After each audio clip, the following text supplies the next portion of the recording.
ములుగు జిల్లా కొండాయి ముంపు గ్రామాన్ని జిల్లా కలెక్టర్ దివాకర్ టీఎస్ పరిశీలించారు. జిల్లా కలెక్టర్ గ్రామస్తులతో మాట్లాడుతూ వరదల సమయంలో జిల్లా అధికారులు ఆదేశాలను, సలహాలను పాటిస్తూ అప్రమత్తంగా ఉండాలని తెలిపారు.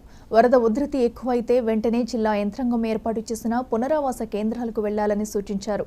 ఎలాంటి ప్రాణ నష్టం జరగకుండా ప్రభుత్వం అన్ని ఏర్పాట్లు చేస్తుందని, దానికి అనుగుణంగా ప్రజలు సహకరించాలని తెలిపారు. గత వర్షాకాలంలో జరిగిన ప్రమాదం గురించి, వరదల ఉధృతి వచ్చిన తీరు గురించి స్థానిక గ్రామస్తులను జిల్లా కలెక్టర్ అడిగి తెలుసుకున్నారు. అంతేకాకుండా కొండాయి తాత్కాలిక వంతెన నిర్మాణ పనులను పరిశీలించారు.